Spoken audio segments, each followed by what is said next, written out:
Good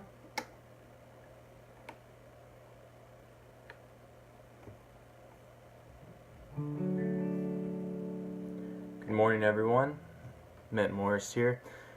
Gonna do one more little mini lesson on some Eldon Shamblin in promo for my Eldon Shamblin rhythm guitar workshop. That will be every Saturday in May from 1 to 2 p.m. Central Time. Hope you would join me for that. We'll go over Eldon style from the very basics and then move all the way up with a bunch of different stuff and different kind of substitutions and different chord progressions and tunes and fills and licks and just trying to really dig into his playing. It's going to come with over 30 pages of material. Each lesson has about 10 examples, and then it comes with an arrangement of a tune, and each tune kind of increases in complexity as the weeks go on. So I hope you would join me for that. It's $150, and I also add it includes some audio files for all the examples and arrangements so you can hear how they sound in full speed and then at a reduced speed. So please message me for that and get signed up. We're going to do it through Skype. That's a really easy download for PC and Mac, and it'll be a lot of fun, and I hope to see you there. So to close it out, I want to talk about single note fills, just like really nice 1 or 2 note quarter note fills, and then maybe 4 to 6 note 8th note fills.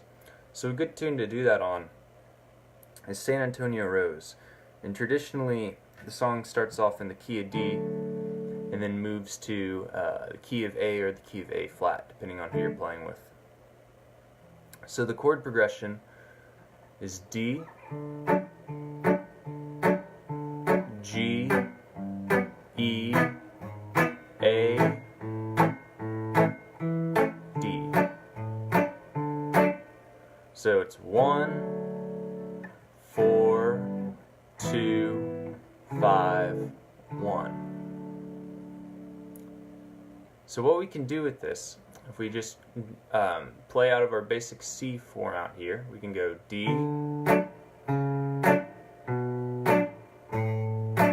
G, into our E. So I'm playing really basic just to start off with, normal rhythm things. If you followed my other videos, we've just got a D, C sharp, B, A, G chord, and now I'm thinking we're going to come up to this E chord right here, the C-shaped format. How do I get there? Well, I want to approach this note, this G sharp. So the best way for me to do that is, if I'm playing with the beats, 1, 2, 3, 4, and into it. So you have to be aware of how many beats you have left, and then what note you're targeting. And it's kind of a lot to kind of keep track of in your head, but if you do this really slow, it starts to just kind of ingrain yourself in your own kind of natural rhythm. So if I'm doing D, G, 3, 4, 1, 2. Okay? And now we have 2 beats to get to our 5 chord, our A.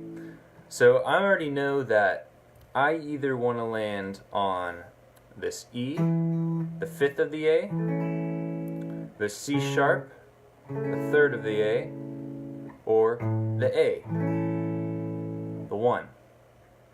Now I'm going to choose the C sharp because I'm already playing the E harmony, and I want to have a little different just to really tell that we're going to another chord. So I could either go 1, 2, 3, 4, and right down there on the downbeat, or I could do some 8th notes and go 3 and 4 and 1.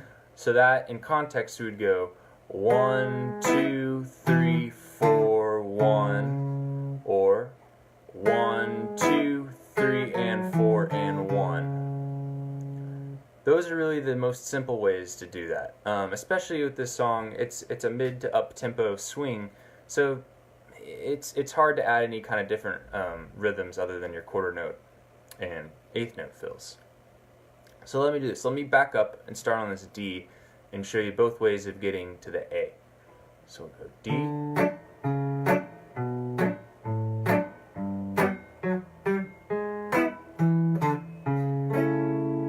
so that's the quarter note way. Now let's do the eighth notes.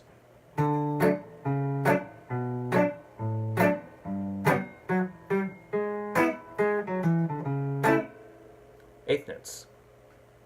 Okay, then we're on the A chord. So we've got, let me play back up to it. We have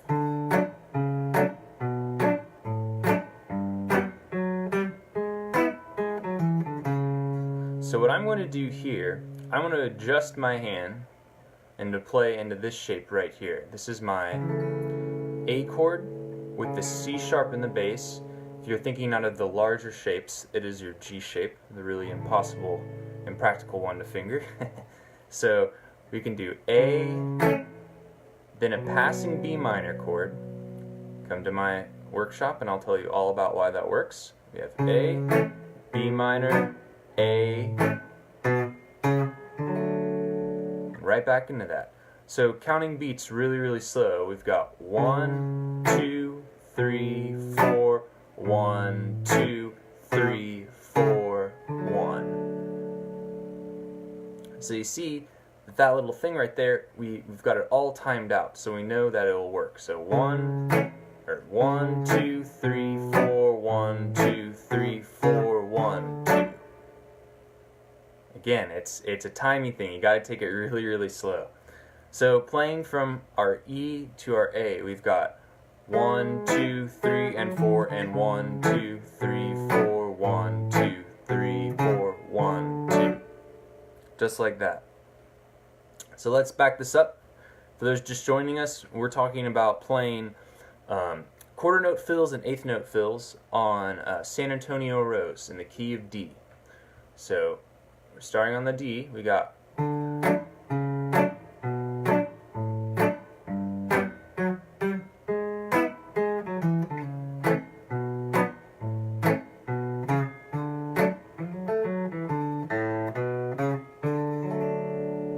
so what that was right there.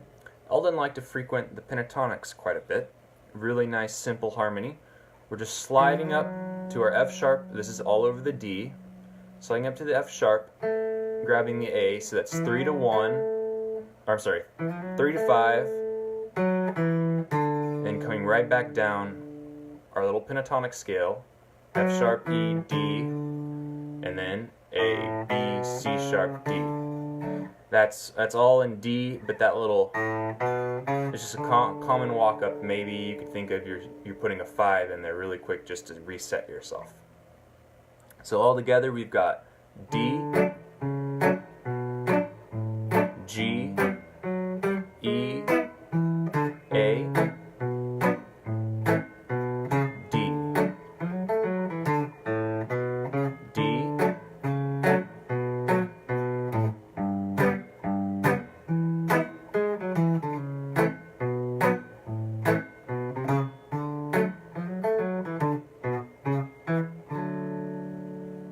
and you're back.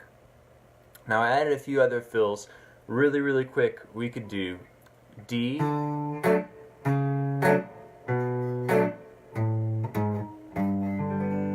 so just A flat, G, or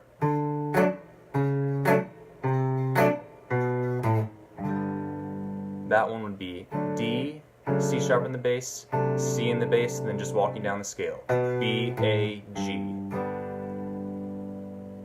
And then instead of doing, you could go an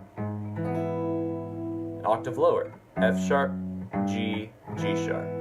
So that's